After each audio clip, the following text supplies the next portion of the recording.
there, guys. Welcome to another weekly episode of our podcast. And today we've got a very special guest over here. I mean, he's an actor, he's a movie star, he's a famous voice actor, he's a theater as well. Please allow me to welcome Mr. Tommie Earl Jenkins. Yay! I can hear the Tommy. thunderous applause. Thank you so much.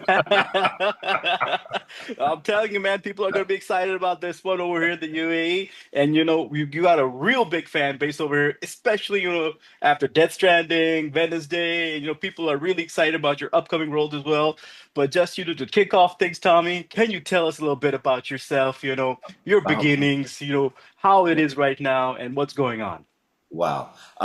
We're going back a few decades here then. I guess Listen, so. I'm a theater boy at heart. I grew up in the theater. I started working my first job when I was 14 in a Mm. musical back in Ohio, and subsequently moved into dancing, which I trained as a ballet dancer, moved to New York, started worked in Europe doing musicals. My first one in Europe was Cats, the musical, which as a dancer, Oh, everyone wanted to do. wow. I had two shows in my early career that I really wanted to be a part of as a musical theater artist, which was A Chorus Line and Cats, and I did both Wow. of those a number of times, to be fair, and then eventually settled in London, did more theater, started doing some voice work, got into a small bit of TV and film and stuff there, and things just kind of escalated in a I say a slow process, but it was gradual. It was a gradual process making a transition.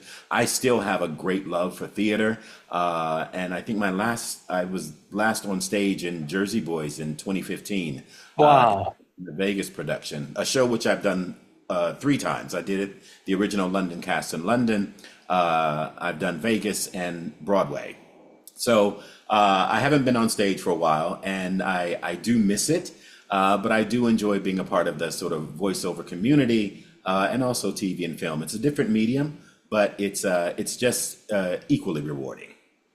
No, amazing, amazing, Tommy. Amazing to hear that. I mean, it shows in your performance as well. I must add, like you look like a theatrical actor. I mean, it comes out there. You can Yeah, easily identify. I mean, I've seen movies, since I was a kid. So, I used to see people, like traditional actors, that came, yeah, but people that came from theater, they really have that, spark to them, that quality to them, and they can really deliver those lines, and you can really, yeah, yeah, yeah. get with them in that Yeah, well, sense, right? I So, think I think theater is for those people who work. I think film actors find theater difficult because there is a discipline in which you have to learn everything. You've got to learn all of your lines. There's no cuts, there's no edits, there's no do-overs. So once you go out on stage and you do the show, that's it. you do it. And if you mess up a Yeah. line, listen, I've been there as well, Mm, where you mm, forget a line, and hopefully someone on stage can mm. help bail you out, or you find your way you know.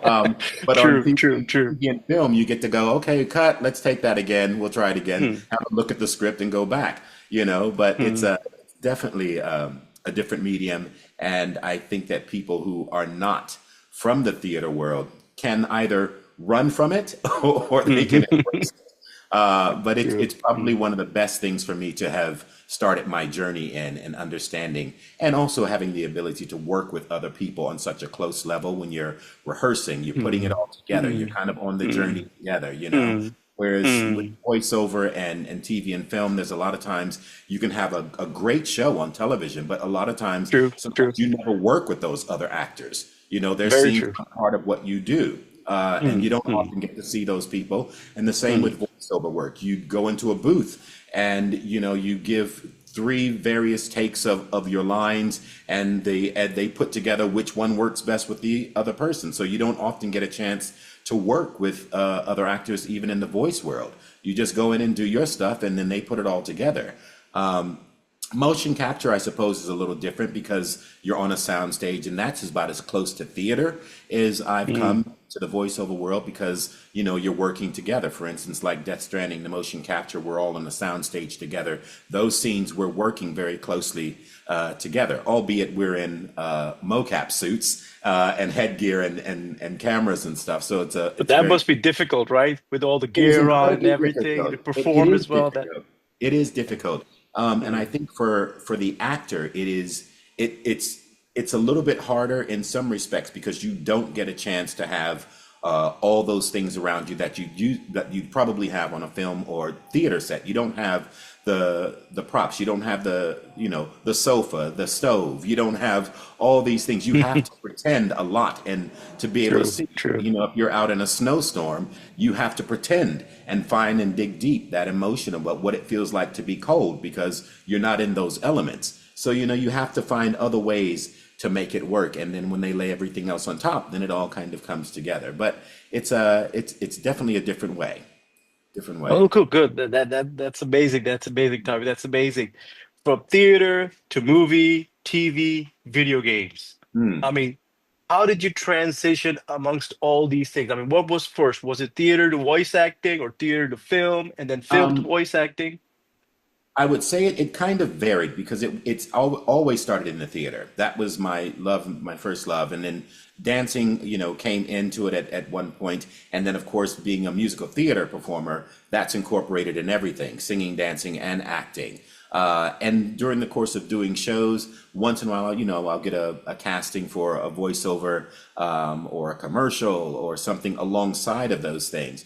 But the transition just was, I think, was very gradual. It wasn't something, I don't think I really ever set out to do one specific thing. I think I set out to just be, enjoy what I do in terms of entertaining, in terms of being in that industry, whether it was theater, film, or TV, and just kind of accepted whatever came along.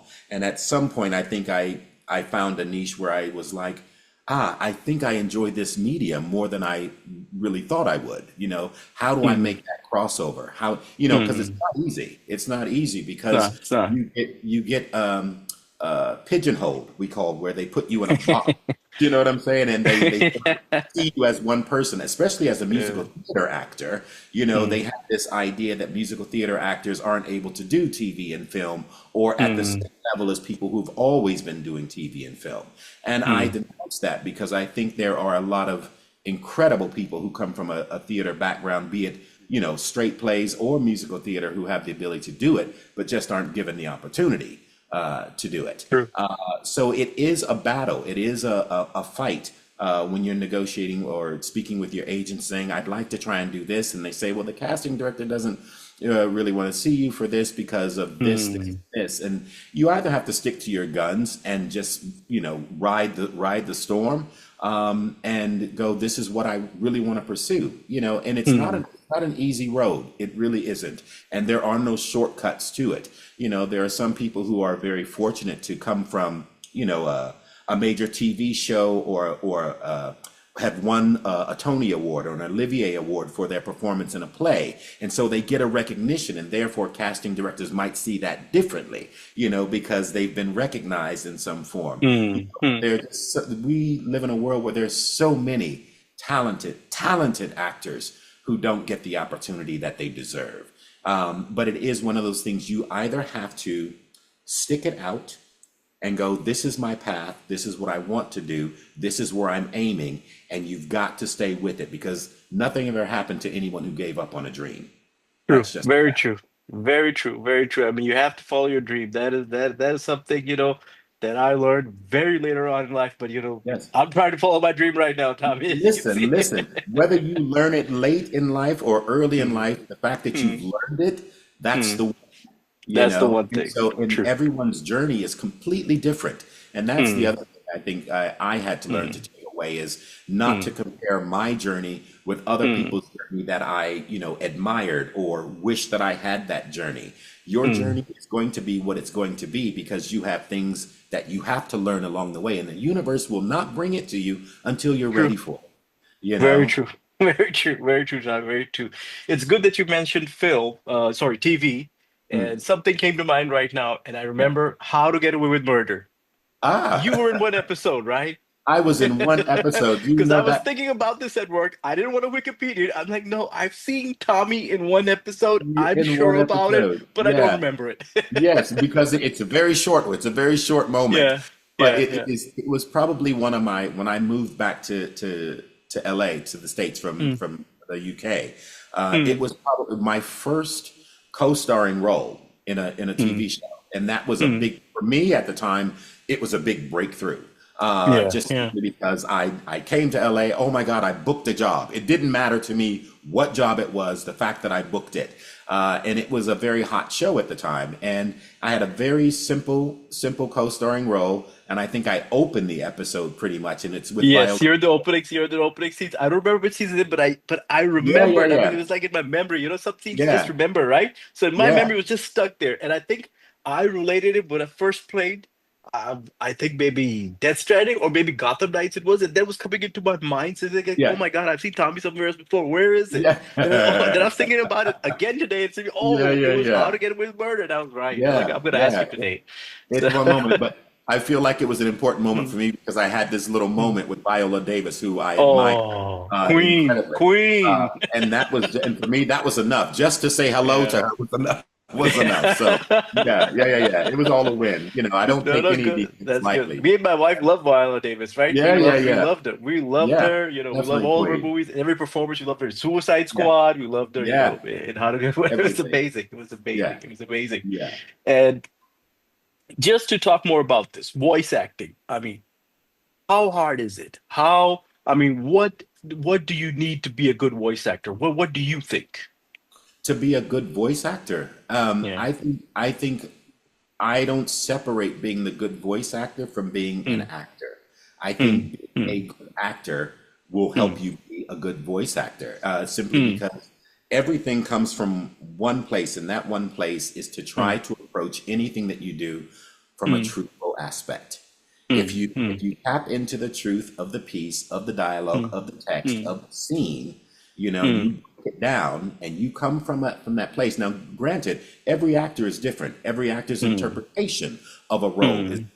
but if it is true to you as the actor, then it is true for everyone else.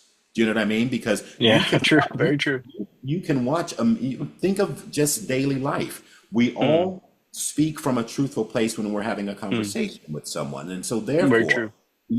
the way that I interpret it may be very Mm, different to the person sitting next to me. I may mm, say a phrase differently with a mm, different intonation or a different mm, inflection. Doesn't mm, make it wrong, but it makes mm, it true to who I am. Do you see what I mm. mean? But Yeah, we yeah, have, yeah. and it's finding those moments of Mm, acceptance of who you are. And I think the problem that a lot of actors have, and I myself have had it in the mm, past, was accepting who mm, I am mm, in all my authenticity and mm, thinking that that would be enough, rather than trying to be a Morgan Freeman or Denzel Washington, mm, mm, or whoever, any of these amazing actors. You mm. don't step into their shoes because the world already has them. Why do you True. need to Very true. be them? Do you know what I Yeah, mean? true. Yeah, yeah, So yeah, yeah. they Very true. all Very made true. their mark Mm, individually. They didn't mm, all become someone else. They mm, stayed mm, who they are. So I mm. think you trust in the ability that you have and accept and just be patient. People will eventually see it. Very true. Very true. Very true. And on to voice acting. How was it on the set of Death Stranding? I mean, it was a new game, new concept. Sure. And what did you think about the project at first when you heard about it? Um, to be honest, thinking back, because it was quite a while ago, but I don't, I remember sort of being confused by the story because the story is very complex. And I think when I got my script, I tried to break things down and understand what this world was, who this character was. I knew instantly when I got the role that what they were seeking was a sort of, at the time, I think he was described as a military man. He was the right hand to the president. And I tend to play roles like that, whether they're, a military, a major, a general, or a colonel, or whatever. So I have that in my wheelhouse in terms of those types of roles. And so when I got the script, looked at it, I kind of understood, I connected to who that character could be. And on the days that we were shooting on the sound stage, we were always Hideo would always sit and give me the breakdown of what was happening in that particular scene and try to fill me in on the story because he knew how complex it was, Yeah. to make sure that I understood. As long as I understood what was happening in that scene that we were working on, everything Mm, else was fine. And mm, eventually mm, I could see the finished product and understand the full story and the scope. Because a lot of mm. the other stuff I didn't have a lot of privy to simply because it didn't necessarily involve me, even though the character is connected throughout. But one of the things about that role and working on that set was amazing because I had incredible people to work with, Norman Reedus, Troy Baker, Lindsay Wagner, all these Amazing. people Yeah.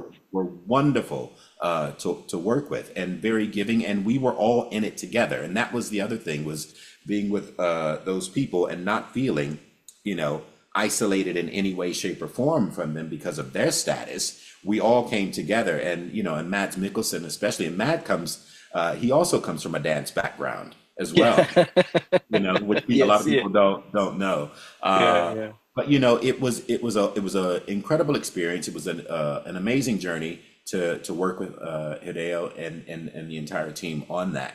And it's something I'll never forget. I'm very proud of it. And to come up with the character and what Die Hardman was, because different people have different ideas about Die Hardman because, I think he probably has the most lines in the game or maybe second to the most lines in the game, but Second he's, most and most lines. I mean, the most lines are with Die Hard, but I mean, you communicate with him as well while you're during the game yeah, as yeah, well. There are a yeah, lot of yeah. cutscenes that get, started when you initiate dialogue with Die Hardman as well. So Yes. that it's a very pivotal character. And I'll give you an Yeah. example of this. Like in previous Hideo Kojima games, you had Colonel Campbell, and Right. I know I'm sure you must be familiar with Metal Gear Solid and Solid Snake as well, a little bit, Sure. if not that much. So Yeah. that is like, Snake's go-to person on the comms, like, Correct. I'm Snake here, Colonel. Yeah, What do yeah, I yeah. do? So Yeah, yeah, I yeah. mean, so Exactly. The it's quest that sort giver of a in some character. respects. Yeah, Yeah. yeah. So And that sort was of, the supporting character that we had, and I remember, a lot of times the dialogue would be that I would, go back to the comms and listen, what was the dialogue again, repeat it again, see it, listen to it. Okay, what do I have to do now? What do I have to do now? Because yeah. as you said, the game is very complex, and not a lot of people relate to the game for the first few hours. If you Sure. cross that 5 hour mark and the first Yeah. boss, game picks up like this. Yes, yes, I yes. was Yes. almost about to drop the controller and say, "Oh man, I can't play this." But I can't play it. as soon as I reached Troy Baker, the first, when Higgs comes up and he Yeah. starts explaining the extinction Yeah. entity and all that kind of stuff,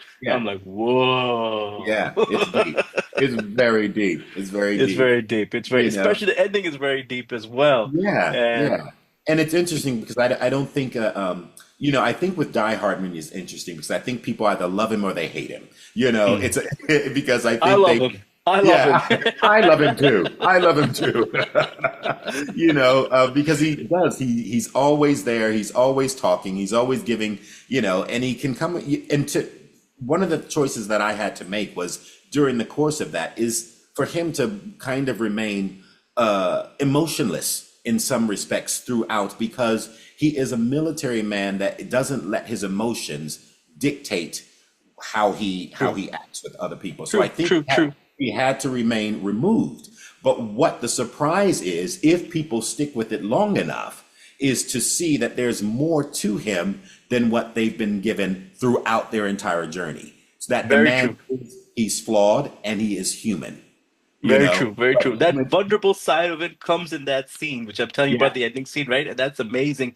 And that is something, that I can relate to as very well because, sometimes earlier in my career where I was working, I was really hot-headed, really hard-headed as well, just bouncing off people and stuff like that. But then you realize you can't do that to people. And, it was maybe my internal insecurities that I realized at that point sure. in time. But then, Yes. when you mature enough and you realize and you become a little bit vulnerable to Yes. yourself and realize to the people around you, then you realize, okay, man, I have got to remain empathetic to people. I have got to be kind to people. I've got to be this. 100%. I need help, and stuff like this. Yes. Yeah, So, yeah, but yeah. it was It's a amazing. I life just say, learning. Yeah, it's a yeah. life learning journey in that sense Mm, where mm, from being a teenager, adolescence into young adulthood, into being a full grown man, you learn these things along the way, and I think at some point most people have let their ego get in very the way true. of their life and their journey and don't Mm, necessarily see it, but at some point. you start to realize I need to pivot Very true. at this Pivot. point, pivot, and somehow make a change, and then see Very how true. life changes for you. Hmm.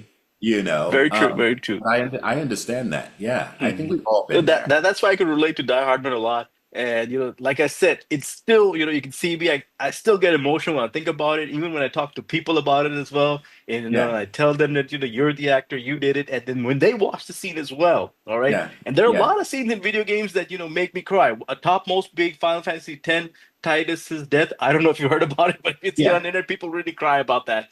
yeah. Second is yours, all right, Yeah. right Yeah, thank there. you. Which, Thank you. It's interesting because when I did that scene, and I've obviously mm, spoken about that a lot in mm, interviews because people always bring it up. I had no idea that it would be the scene that it turned out to be, or that it would indeed be received the way that it was received. But am very grateful for it because I think people connected to it and it made people feel something. And that's always rewarding as an actor when you do something and you feel like you've touched someone in some way that emotionally has, you know, made them feel a certain kind of way because of what you did, you know. no. So for me, I couldn't be more proud and more grateful for the people who've been associated with, also for the opportunity to have been given that material to work with. And, on that day, it wasn't an easy day, but yeah, I'm sure. I'm sure. But right after this interview, I have a save file. I'm gonna load it up on Death Stranding on my PS5. I'm gonna watch that scene again, Tommy. I'm telling you.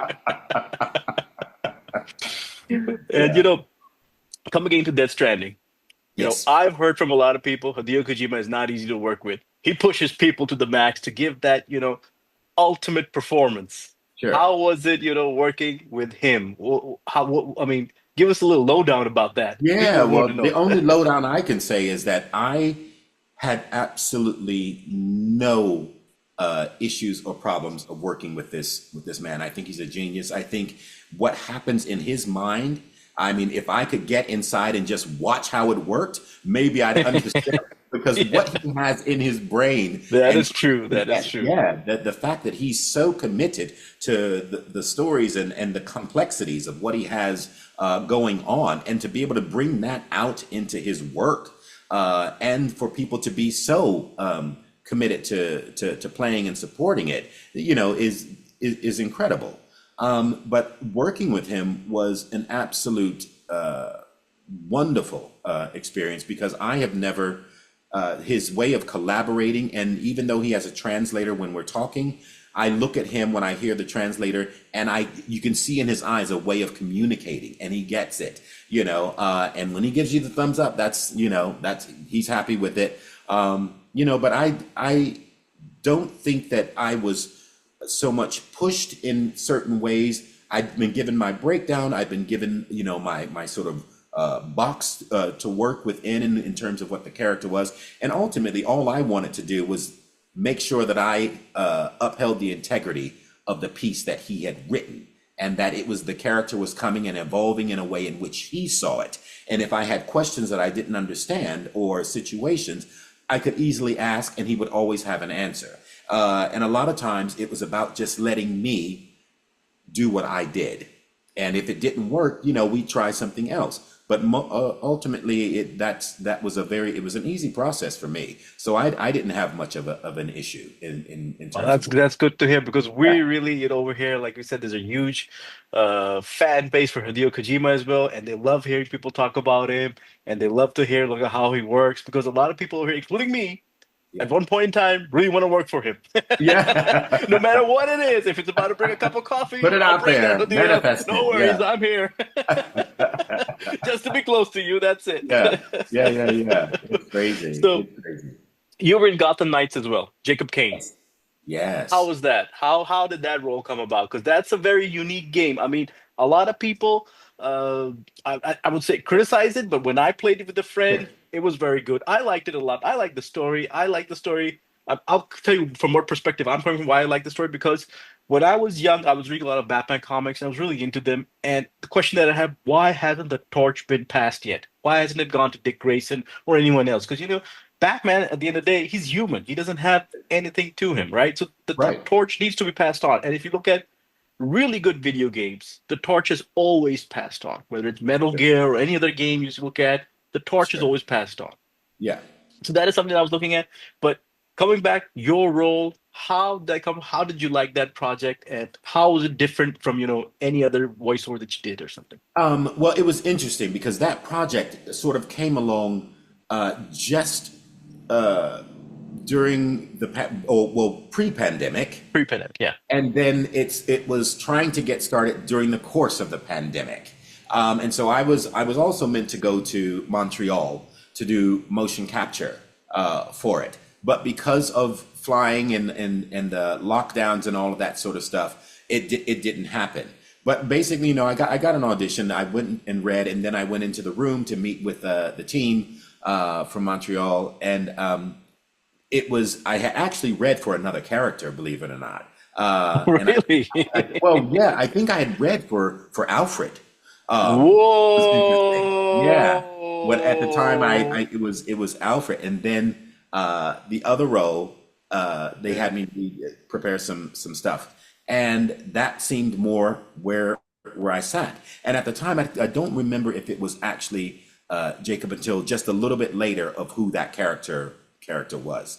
But when I got it, I was over the moon in one respect because once again, here's an Mm, opportunity for me to play a legendary character. Everybody knows who true, Jacob Kane is, true, you very know, true, very true. and Yeah, to put my own stamp on it, and the fact that they were willing to cast, an African American in the role. Now, granted, all the animation and all that sort of stuff, we already knew what that was going to be, but the fact that they were happy to lay a voice down because we just kind of stripped it back and thought it's about the voice, it's about the character, not the person necessarily doing it.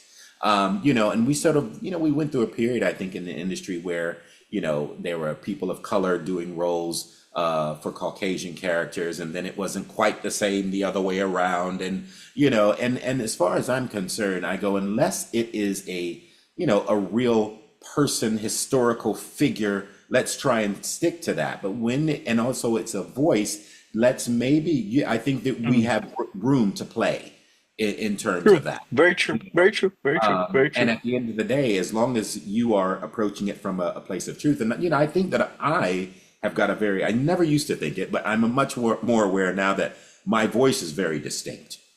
I think That's I have very true. That's very a true. very distinct voice, and I think people can recognize it in terms of no matter what I do, because I know people have sent me messages and comments saying, I wasn't sure, but I was in the other room and I heard this voice on the television and I thought it was you, and I went in and then it was you. So I know that people you start to realize that people start to associate your voice and it becomes, Now, separated. when your scene comes in Gotham Knights, I immediately know, oh my God, it's Die Hardman. Oh my God, it's Tommy.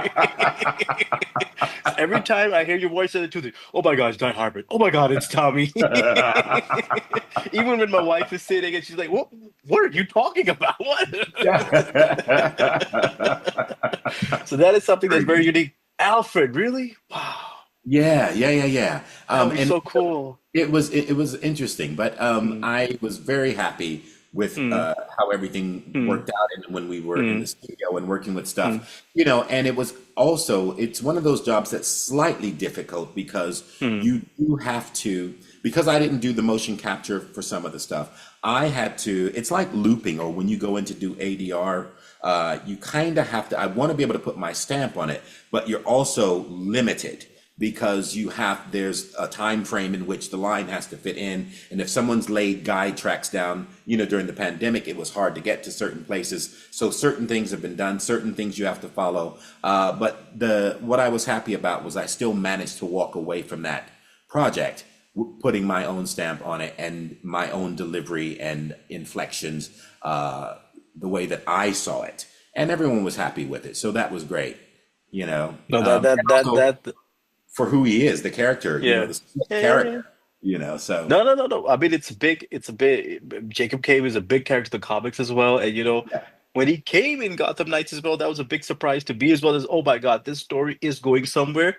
And yes, not to reveal it to many fans, but the sure, ending is very good. All right. yes, Even though whatever they did with it, it was very good. Yeah, yeah, yeah. And to us, even if you look at my PlayStation profile, I've finished the game, I've platinumed the game, and I particularly love it. That's Nice. amazing. And Yeah. now, tell us a bit more about your hobbies, Tommy. What do you like? What does Tommy Earl Jenkins like to do in his free time? When I have my free time, I go to the gym, I pretty much go to the gym daily. I start my day, get up, check, I do the usual stuff, checking emails, getting back to people, trying to organize stuff, go to the gym, have my lunch. I don't get, which is interesting here because I don't get a chance to play games as much as I'd like to. I've Yeah. voiced a lot of stuff in games Mm, have mm. not often been able to have the time to play them because there's always something else going on. Do you know what I mean? And so, True, true, um, true. but as far as hobbies, I do write, which I need to put more time and effort in because once again, it is carving out for me. It's about carving out time to do certain things, and I think that that's the only way. I still go by an old school diary, book Mm, and mm, writing out the things that I need for that particular day or what's mm, coming up and mm, try to manage how to fit stuff in. mm, And I'm also still I'm one of those people as an actor, I'm always chasing the next gig. I'm always chasing, okay, what's next? What's next on the horizon? And so always looking for that, always planting seeds, always trying to, take care of stuff. So I don't really feel like I have a lot of time for fun. And I love going for walks. My husband and I, we always go for a walk around the Hollywood Reservoir, which is Wow. beautiful, which is absolutely beautiful. It's 3.5 mile walk, and it's just calm. And you've got the reservoir there, and you've got the Hollywood sign up in the hills, and it's just a beautiful. Sometimes you'll see deer, and it's I don't know, it's very peaceful, it's calming, and in a place like LA sometimes you just need that, and you don't actually feel like you're in LA when you're walking around it aside from seeing the Hollywood sign. That's it. No, But that's it's so beautiful, Tommy. That that so that is serene, beautiful. so That is serene. beautiful. That is so Yeah. beautiful. That is so beautiful. One voice acting role that you really want to do. What would it be? Which character would you want to play? Video game, cartoon, anything. One voice act that you really want to do. Wow. I mean, I'm always up for a Marvel film. I am just a sucker for Marvel films, and I don't know if there's a specific character that would come out that would necessarily suit me. I'm sure there's quite a few. Listen, ultimately, if there was something, Green Lantern, I've always loved the idea of playing a role like that. I don't know. There's just so many. I'd love to be a part of the Black Panther Yeah. legacy. Whether I come in as a villain or a good guy because I haven't Yeah. decided whether I like playing villains or heroes yet because I enjoy That I was gonna be enjoy my them. next question, like I heroes enjoy, or villains, which side do you like to yeah, be I, on? I enjoy them Antagonist or both. protagonist? Yeah, I've never really seen myself as a villain, Mm, mm, just because I myself am very a joyful person in a mm, lot of ways, and I love the idea of being the hero and saving the day and all that sort of mm, stuff. There is mm, something really rewarding about being playing a villain because I think there are multiple ways of being villainous in ways mm, that, you the deception of how you choose to interpret this bad person, whether that's through kindness or whether that's mm, through an empathetic process. mm, But there's just so many ways that gets into the psyche of, you watch all these psychotic thrillers, and mm. every time I've seen villains, I'm always blown away by the choices that they've made in which to play Yeah, the yeah. character. True, true. Sometimes that's down to the writing as Mm, well, but then the actor makes these choices that you just mm. go, wow, I What's like going it. on there? Yeah, yeah, No, and I yeah, guess yeah, people really want to examine that these days as well. And especially if you look at Netflix, there were a lot of, I guess documentary films or docu-films you might call them. yeah. Examples I'll give for Fire, the music festival one, and then the Tiger King one. You know, in that Yeah, everyone was a villain, in my sure. opinion. But Yeah. but Joe really got the bad end of the stick in that one when you watch it all. But still, everyone was a villain there. But people really, you know. tend to be curious about it. I don't think they like it, but they Of tend to be course. curious about it, you know? Yes. Yeah, yeah, yeah. I mean, I think all Mm, that stuff is really interesting because I remember Tiger mm, King. mm. And that was, it was almost like watching, it's with that, in the nicest possible way of putting it, it's like watching you see a car crash. You don't want to look, but you can't help sometimes but look. And you're sorry for what you're seeing. But the human psyche, the curiosity of trying to figure out what the situation is. And watching something like that it was very interesting because it was woven with so many aspects of dysfunction. Dysfunction. Yeah, true. Very true. Very true. Very true. Very true. Very true. I mean, it's You quite know, interesting. It first begins off, and I think Carol, right? Yeah, Carol, Carol. And then with the Carol scene coming up, I'm like, oh my God, what's happening here? yeah, It's just yeah, completely amusing. absolutely crazy. And then there's a cult going on as well. I mean, what is Yeah, happening there, people? madness, absolutely madness. Yeah, And I'll leave it on to the topic of Netflix Wednesday.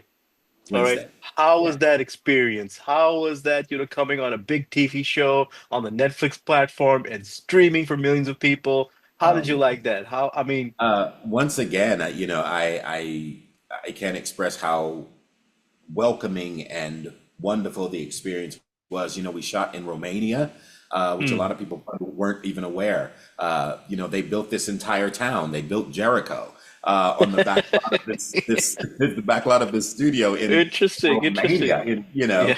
Um, and so that was very, very, very interesting. But getting the chance to work with so many wonderful people on that, Jenna Ortega, Catherine Zeta-Jones, Gwendolyn Christie, Jamie McShane, all these people who were very welcoming. And once again, it just felt like it was a team effort in terms of it. Everyone got along great. And also with Tim Burton, and just being able to sort of hang out with him on occasion. Mm. How often do I get to say I spent my birthday with Tim Burton? Oh, I spent a birthday with him. It was like me and three other people just hanging yeah. out, and Yeah. it's really cool. And he's just That's very, super cool. yeah, he's another guy who's also very easygoing, and he knows what he Mm, wants. But if mm. you're giving it to him, he's happy, and I think he will direct in a way that if something's not landing or hitting the mark, not necessarily because of the actor, it could be a technical issue, or it could be a lighting or blocking issue. But he gives you freedom and range to do what you want to do. So Your role as the mayor was very surprising as well, very welcoming and very appreciated as well. A lot of people love Wednesday over here, and they're big fans of the show. And yeah, especially people who played Dead Stranding and saw you in yeah. it, they were like, really, I oh know. my God, it's It was Tommy, it's pretty Tommy. unbelievable, I know. Yeah, yeah, yeah. And it was a fun role to do. Hmm, It was really, hmm, really fun role to do, hmm, you know. hmm. And those, if you know what happens. But yeah. Yeah, not gonna reveal it for people, but Yeah. yes, if you know, you Yeah. know. Yeah, yeah, yeah. I'm sure if No, they no, don't, people, well, the new series I think comes out hmm, this year. When's hmm. the Yes, second yes. series? Season two, I'm season sure, two is sure coming. there'll be a recap of the journey of various things. And those people who haven't True. seen the first one yet Hmm, will probably hmm. want to, now that series two is out, will probably go back and watch series one again before they move on to two. So that'll be Definite, definite for sure. Definite for Tubby. yeah. Your favorite show on Netflix? I know there'll be a lot, but something if comes to your top of your mind right now, what would it be? Oh my gosh. Well, lately, so I've just finished the new season of You, Oh, which I really enjoyed. I've seen all of those. Another sort yes. of psychotic, uh, interesting take on. Hello, you. Yeah. Hello, you. Yeah, I know. That's exactly it. That's Um, like, yeah. I'll yeah. tell you the good thing about that show is like when you're listening to Penn talk to himself, right? Yes. That's the best part. Why Yeah. didn't you do this? Why Why are did you he? doing this? Why am I with these buffoons? Yeah, yeah, yeah, yeah. And And you you, can really and you, relate to it, right? When you even yeah, if you're at work or you're someplace and you see people do some dumb shit and they're like, yeah. oh my God, I can So, relate to and you them. can relate. You can Yeah. relate. We all have that voice in our head. Very Sometimes true, we let very it true. slip out. Yeah. Sometimes it comes out. But there's been a few things. There's a Hmm, show called The hmm. Diplomat, which I Yes, the also love diplomat. Hmm, on Netflix. And I just saw a really interesting and quite a fun show called The Four Seasons recently as well, Oh yes, Four with Seasons. Steve Carell. Mm. And that was fun. So there's a lot, and I'm watching the Friends and His Neighbors, which is John Hamm. It's on Apple TV at the moment as well. So Oh, I've heard yeah, about that. I've heard about that. I've yeah, heard about that's that. That's I'm into that one now at the moment. So uh I know it's not Netflix, but yeah. But there's I whenever I can, I will search and find stuff, and sometimes I stumble upon things that I didn't even know about, and I'm always pleasantly surprised by things like that as well. So yeah, I mean, there's a lot. There's just so much content. no, that's good to know. That's good to know, Tommy. Now coming to the burning question of all. Mission Impossible, Final Reckoning. The You final gotta rec. give me something, Tommy. You gotta give me something. How was that role? I mean, come on. Come on, Colonel. You Listen, gotta give me it's something. let me let me put it this way. I mean, you will see me there, and I play a character called Colonel Burdick, and it was another wonderful experience just being on the set with all these people, and working with Tom Cruise and seeing him every day. It's something. It was enough for me to be there, to have him come to work and go and say, "Hey, Tommy, morning, how are you?" He knows my name. That's great. Listen, it's not a big role by any means, but it is a Mm. role where I just felt like it was to be a part of it in some way. Like I would have carried water on the set and but probably been asked to be a part of it. So I do a little more than that, but we'll Mm. see how things have been edited out and everything. And but you'll definitely see me. I'm Mm.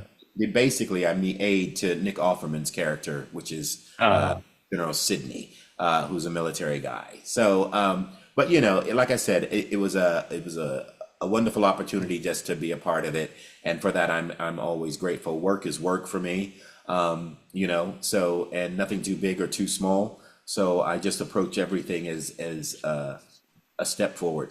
You know. we can't wait, Tommy. We can't wait. Yeah, I mean, I'm yeah, yeah, telling you, yeah. especially fans over It'll be here. sense a mustache, so you'll be looking at going, he looks familiar. It'll be like, but Tommy has a mustache. No, he doesn't have a mustache in this Just game. the stash, the A stash. mustache. No, Tommy, Yeah, definitely gonna wait for you for that one. We're gonna see. Can't wait. We're excited about yeah, that as well. And a little more coming back to gaming. yes. Uh, what in terms of, not playing the game, but in terms of storylines and in terms of engagement in video games, which one would you say that it's a but keeping Death Stranding aside, which one would you resonate more with, or which one do you like more in terms of story and cinematic experience in video games? Cinematic experience in it because I've was able with a friend, and I think I actually played very little bit of it, but I was so engrossed in it that I had to go and watch it, which was The Last of Us. Oh, Yeah, Last of Us. nice, And of nice, course, I've nice. been watching the HBO series. Mm, mm, And of course, Troy's fantastic, and everybody in that is incredible. And once again, it's a testament to good writing. It's a testament to the imagination and the story of how all of that happens in the world and what happens to mm, America. So mm, I mm, I and it's so full of so many unexpected moments and turns. And I think when stories can take you on journeys and then turn a corner sharp like a roller coaster, that you mm. don't see something coming. I always feel like those are moments, and you become invested in these characters that have been written in a three-dimensional and who have something to say, and you get emotionally invested in these characters and their life like they're real people. That's to me, that's everything. Absolutely everything. Amazing, Yeah. amazing, amazing, amazing, Tommy. And I know we're very short of time right now, but what advice would you give to upcoming voice actors? I mean, if they want to get into this business, what advice would you give them? What direction would you give to them? We would really like to hear your thoughts on that. Um, First thing I would say is if it's something that you want to pursue, I would say start with Acting 101. And that means getting yourself into a class and just learning the basic fundamentals about what acting is all about. Acting is reacting, it's about listening, getting in tune with all of those things that are going to be important for you when you do step into a booth or step into or onto a set. That is first and foremost. And whether that be acting 101 in a acting class, or if you take a class in voiceover, in 9 times out of 10, they will start with the fundamentals of acting, because that's what Mm, you need to mm, be able to do. And mm, I would say start with that, and progress from there, and get a sense of what it is. Reading, learning to break down text on a script or dialogue, understanding what the situation is, really understanding what the scene is involving. Because it's not always about, how many voices you can do, or how silly you can make your voice. It really is about if a character is right, and that depends. And then if you're doing an animation, very different. If you're doing mm, commercials and things like that, mm, also very mm, different. If the role requires you to have a certain dialect or a voice, then by all means, bring it to the table.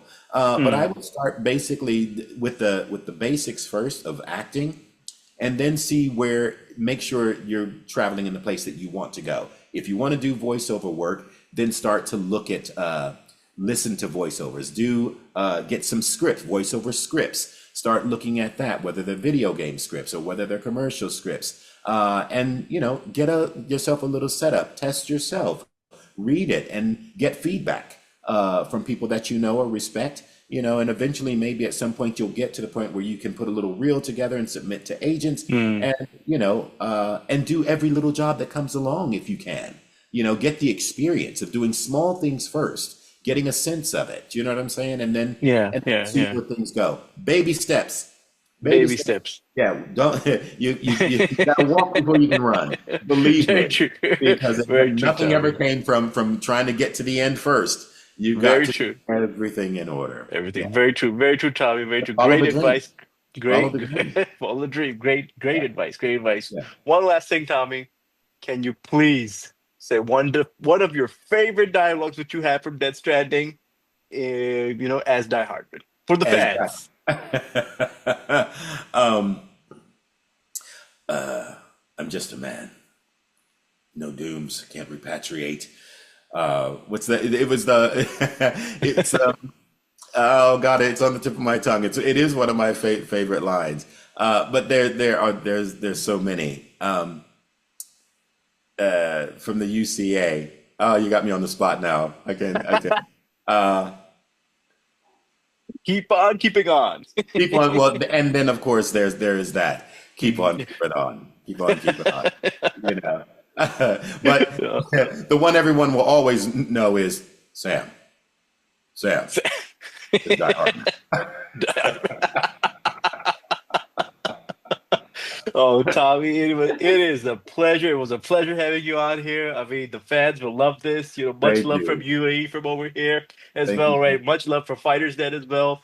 In the coming days, we'll just post this. We'll let you know as well. But thank you so much, sir. Thank you so much Thank for you. coming on the show. Absolute Really pleasure, man. appreciate it. I Really really. appreciate it. And much love from here as well.